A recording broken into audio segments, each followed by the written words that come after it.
Oiê! Estamos começando hoje com mais um na rede com o Carol Guedes. Hoje eu tô aqui com o Gustavo Tanaka. Você é uma das pessoas mais citadas em todos os vídeos de entrevista. Eu falava assim pra pessoa, como é que a gente se conheceu? Ela falava, então, porque o Gustavo Tanaka, porque eu não sei falar, veio tudo através de você, muitas pessoas.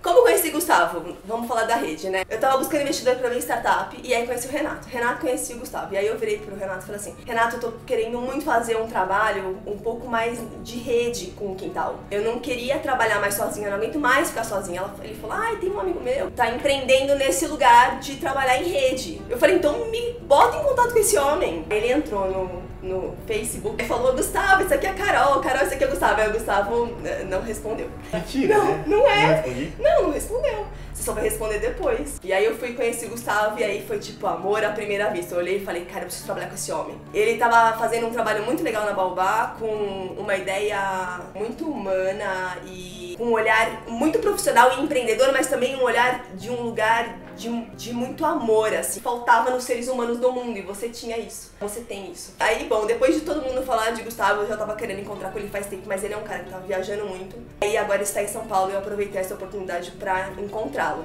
Pra falar de rede. Assim, eu sou formado em administração de empresas, né? Então eu aprendi que uma empresa tem uma estrutura definida de sócios, funcionários e tal. Então, comecei como funcionário de empresa, depois eu fui empreender e aí eu virei dono, sócio, tendo funcionários. Mas alguns anos atrás eu venho questionando as estruturas tradicionais da sociedade, né? De como é que eu faço para fazer diferente. E hoje o que eu entendo, assim, com toda a rede que eu fui construindo, né? Com as pessoas que eu fui conhecendo muita gente legal, muita gente disposta a inovar e fazer diferente, é que existem diferentes maneiras de fazer para cada situação. Cada projeto exige uma estrutura diferente, né? Não tem um padrão que todo projeto deveria ter. Então, cada iniciativa, dependendo da natureza, do tipo de trabalho, ela pode funcionar de uma forma diferente. E eu tenho me dedicado a experimentar essas diferentes relações nos projetos, nos empreendimentos. E aí é uma fonte de aprendizado infinita, né? Porque cada novo projeto traz um potencial de autoconhecimento absurdo. Num sistema tradicional, a gente está acostumado a falar sobre competição, né? Uma pessoa competindo com a outra. E num sistema de rede, a competição ela cai por terra, assim, né? Porque você precisa cooperar, você precisa escutar pra caramba, porque você tem que saber o que o outro tem pra poder entender o que você tem e conectar uma coisa na outra. Eu queria que você falasse um pouco sobre a sua experiência no Brotherhood. Faz 3 anos que eu venho trabalhando com autoconhecimento, retiros, workshops, palestras e tal. E uma coisa que eu percebi é que nesse mundo, 90% é mulher, né? Então é um mundo formado por mulheres que vão em busca de autoconhecimento, de aperfeiçoamento pessoal e tal. Muitas vezes eu estava numa roda que era, sei lá, 30 pessoas, tinha eu de homem e 29 mulheres. E aí eu me vi cercado de mulheres e não tinha mais muitos homens para conversar sobre coisas pessoais até, eventualmente, né? E daí surgiu a vontade de trabalhar autoconhecimento com os homens. De uma forma bem sutil, assim, não era uma coisa que eu assim, meu sonho é trabalhar com os homens, não, era só uma vontade de estar mais próximo, né? Quando começou no passado, eu conheci um amigo que estava com essa mesma vontade, que era o Fábio Manzoli, né? E a gente trocou uma ideia e falou, cara, vamos juntar um grupo aí, vamos juntar uns amigos para conversar e ver o que acontece, né? Tipo, bater um papo com caras que de alguma forma estivessem nessa busca por autoconhecimento. Eu joguei um chamado na internet e apareceram 30 homens, né? De repente eu vi que, opa, tem mais gente então do que eu imaginava. E a gente fez um encontro que foi super lindo, foi muito especial, porque ali naquele encontro eu comecei a tomar consciência de uma forma um pouco mais profunda de que eu tinha questões com os homens. De que existia em mim um complexo de inferioridade em relação aos outros homens. Muito nítido quando eu cheguei no encontro, e eu não tenho dificuldade muito de falar em público, né, de conduzir grupo. E naquele dia eu fiquei muito nervoso, porque eu comecei a olhar para os homens, e o homem ele chega na roda, ele não conversa com ninguém, né? Quando chega num evento, o homem chega, ele fica quieto, olhando de lado, desconfiado, cruza o braço, pega o celular e tal.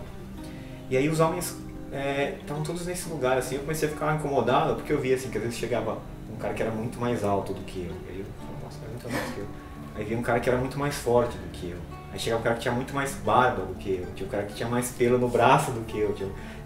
Eu lembro até que tinha um cara, que era o Akainan, que ele tinha feito uma cirurgia no olho e tava com um tapa-olho, assim. Então tinha até um pirata chegando, né? Foi engraçado. Eu percebi todas as minhas comparações com os outros homens, senti que eu não era tão homem quanto alguns outros homens. E que para isso eu precisava me autoafirmar. Foi naquele momento que eu tomei consciência de que era uma questão muito forte para mim, muito profunda. E ali eu entendi que eu tinha que continuar trabalhando com os homens, porque não era o único. Eu entendi naquela roda que eu não era o único, que todos, de alguma forma, tinham questões com masculinidade. Seja o homem que não tinha figura masculina presente em casa, o cara que teve um pai muito violento, o homem que não gosta de futebol, então ele nunca conseguiu fazer amigos na escola, por exemplo. Então eram várias questões. Ou quem era homossexual. Então tinha várias questões que faziam com que os homens não se sentissem confortáveis diante dos outros homens. E falei, putz, quero continuar trabalhando com isso, e fomos fazendo encontros em São Paulo, né? A partir desses encontros, quis começar um movimento mesmo para poder levar isso para mais gente, assim, né? E aí surgiu o Brotherhood, um movimento para apoiar homens em busca de autoconhecimento, de desenvolvimento pessoal. A gente faz isso desenhando experiências de encontros, workshops, encontros de autoconhecimento para os homens e conteúdo. E o grande lance do Brotherhood é que eu comecei sozinho, né? Eu tive esse contato com o Fábio, mas depois a gente seguiu caminhos separados, e aí eu comecei em outro grupo, que foi o Brotherhood. Eu começando sozinho e organizando os encontros, divulgando, e eu entendi que não era uma coisa para fazer sozinho, que era uma coisa para fazer junto com as pessoas, junto com os homens que estavam lá. E aí começamos a construir um movimento coletivo, de como fazer para a gente se organizar de forma coletiva, de uma forma mais horizontal, como fazer isso de uma forma mais aberta, mais inclusiva. A gente vem experimentando essa nova organização, né? Entendendo como é que a gente se relaciona, como é que a gente se organiza, mas o que é bacana é que todos têm o mesmo propósito, né? Todos têm essa vontade de ressignificar a sua relação com os homens, a sua própria masculinidade, e de compartilhar isso com outras pessoas.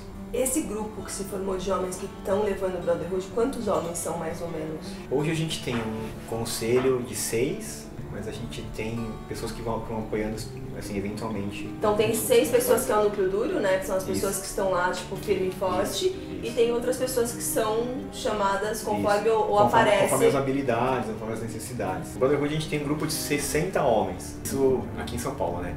E aí agora a gente abriu recentemente em Florianópolis. Então a gente fez o primeiro encontro em Florianópolis e vieram 38 caras que apareceram de lá. Então esses 60 caras de São Paulo, eles se encontram a cada 2 semanas, não vão 60 pessoas por encontro, né?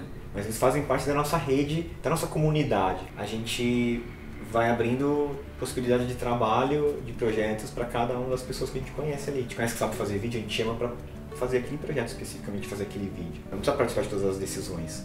E aí tem esse conselho, que são essas 6 pessoas que essas participam das decisões estratégicas do Brotherhood. Onde a gente vai crescer, como é que a gente vai se desenvolver. Então a rede funciona, tem um mapeamento de talento natural, porque vocês se escutam, vocês se conversam, vocês sabem o que um faz, o que o outro faz. Através de um mapeamento vocês entendem qual que é o projeto que tem que fazer, então vamos fazer vídeos e levar a ideia do Brotherhood para mais pessoas. Então a gente sabe quem faz vídeo, sabe quem faz figurino, sei lá, quem faz cenário, quem faz... Quando tem os encontros presenciais, você é a figura que facilita esse processo ou tem outros facilitadores? A gente tem 2 encontros por mês, né? Primeiro encontro eu sou o facilitador, que a gente faz uma roda de partilha, né? Pra gente trabalhar algum tema específico. Então no caso a gente trabalha virtudes, né? A gente é importante, a gente acredita que os homens têm que desenvolver virtudes para poder se tornarem seres humanos melhores. Então a gente vem cada mês trabalha uma virtude diferente, e aí eu puxo e facilito esse primeiro encontro. O segundo a gente traz um convidado para fazer uma vivência prática daquela virtude que a gente está trabalhando. A gente tem o hábito ou a preferência de dar espaço para quem é do grupo. Então o grupo vai se empoderando, muitas vezes são caras que nunca tiveram a chance de fazer uma facilitação e tem ali a chance de fazer aquilo. E aí isso é bom para o grupo também, porque eles crescem, e todo mundo ganha e aprende e conhece mais o trabalho da outra pessoa e fortalece os laços. Quando é de fora pode ser mulher ou é só homem? Pode ser mulher também. O que vocês tiveram com mulheres? A gente teve Sagrado Feminino, a gente teve uma roda de conversa sobre Sagrado Feminino com a Ana Paula Malagueta. Maravilhoso. A gente fez uma vivência de canto com a Fernanda de Paula, que canta absurdamente muito, assim. E então ela ajudou a gente a trabalhar a expressão, assim. Então foi muito, muito lindo, porque a gente desenha a experiência aqui que a gente acha que faz sentido. O encontro com a Sweet Medicine Nation, que é uma anciã dos nativos norte-americanos, que tem no Brasil. A gente fez recentemente um Temascal, também uma tenda do suor, um ritual conduzido pela Fabi Maia, Terra Luminos. Então a gente envolve as mulheres também nesse processo, que sempre que a gente acha que vai ajudar a gente a acessar algum nível novo de consciência. Né? Como é que funciona para os homens se abrir, tendo uma mulher no meio dessa história? Muda um pouco. Como é o muda um pouco? Muda, até porque assim, quando tem essas mulheres fazendo as facilitações, a gente perde um pouco da natureza de partilha, mas acaba entrando num lugar de aprendizado, de ensinamento e aprendizado que vem a partir de uma pessoa. Eu acho que os homens eles estão ainda engatinhando, e eu me incluo nesse processo, né? A capacidade de se expressar e de falar sobre o que está sentindo, de identificar, de até identificar, sabe? O homem tem dificuldade de identificar o que está sentindo. Ele olha pra ele e, cara, tá sentindo angústia, tá desconfortável, né? Mas não sabe exatamente o que é. Então a gente tem criado esse espaço que ajudam a esse processo de autolapidação, né? De se desenvolver, de conseguir identificar melhor as suas necessidades e conseguir expressar sem que isso se torne uma fraqueza. Porque acho que esse é o grande medo dos homens, né? Se eu falar disso é uma fraqueza, eu sou fraco, porque homem tem que ser forte, certo? Não. Escutou na infância que homem tem que ser forte, que não pode chorar, que tem que ser o durão, tem que ser o forte, tem que dar porrada, todas essas coisas. E não é, na verdade. O legal dessas rodas é que a gente às vezes aprende e se cura, ou sei lá, tem insights só de escutar. Sem precisar falar. Alguém falou por você. E aí, quem quiser participar do Brotherhood, como é que faz pra participar? A gente sempre abre para pessoas novas que querem conhecer e a gente está agora num processo de expansão, abrindo novos grupos. Isso vai permitir com que mais pessoas tenham acesso. Então é só mandar uma mensagem, pode mandar para mim mesmo ou no Instagram do Brotherhood, que a gente fala quando vai ser o próximo encontro, passa as orientações. Fala no Instagram do Brotherhood, porque no dele, ele demora um pouco para responder. Fica a dica. Como você vai cuidar... Ou não, ou você vai no processo de confiança? Tipo, eu confio que a coisa vai caminhar ou tem regras de conduta Brotherhood? Como é que vai ser isso? Não sei. Adoro. Essa é a parte mais divertida. Eu não sei, assim, o que eu sei hoje é que a gente agora tem um grupo em São Paulo e temos um grupo em Florianópolis. Esse grupo em Florianópolis a gente abriu lá porque tem dois caras que eu conheço que são legais, que eu sei que tem uma caminhada parecida com a nossa, assim, né? Os mesmos valores e tal. São amigos meus, então ficou mais fácil, assim, teve tipo, uma entrada mais Brotherhood natural. em Floripa. Eles vão aplicar a metodologia que a gente desenvolveu, os encontros, né?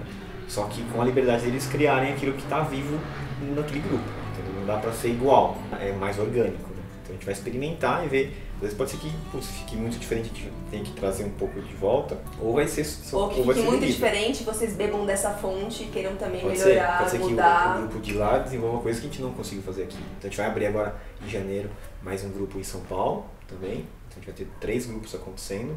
E tem recebido mensagem de pessoas de outras cidades querendo ancorar esse trabalho e a gente está observando. Assim, não adianta eu falar, beleza, vamos abrir um monte de grupo aqui e tal. A gente pode ter em alguns meses muitos grupos espalhados pelo Brasil, mas a gente pode dizer que não consiga sustentar tudo isso porque a gente não está preparado para esse crescimento. Então, aí vai um pouco da experiência que eu tive com outros projetos que não consegui sustentar porque cresceram de uma forma muito desordenada, indo muito no fluxo, mas sem nenhum tipo de cuidado, né? Então a gente está tentando encontrar o equilíbrio entre o cuidado, mas que isso não seja controle. E outra coisa também, assim, que eu percebo, é que a gente nesse processo de trabalhar em equipe, né, trabalhar de forma coletiva, enfrenta uma das principais questões do homem, que é a competitividade. Tem muitos homens, por exemplo, que vão participar do encontro do Brotherhood e depois eles querem abrir o próprio grupo deles também, não querem caminhar junto. E tudo bem também. A gente tem que passar por cima, eu acho, assim, é parte do nosso trabalho aprender a trabalhar entre homens de uma forma mais colaborativa, né, sem tanta competição. Que no fundo, aí entra por que é Brotherhood, porque vem de irmandade, né? Então a gente está aprendendo a ser irmão. Esse é o grande lance, a gente aprender a caminhar junto, aprender a ser irmão e lidar como irmãos mesmo, e não como pessoas separadas, diferentes e independentes, sabe? Como é que a gente aprende a caminhar juntos e olhar um para o outro e cuidar do outro e fazer com que todo mundo caminhe sempre na mesma direção. Quer falar alguma coisa? Obrigado pela oportunidade de falar sobre isso, de contar, de dividir. E é isso, obrigado. É isso. Obrigada. Obrigada, viu?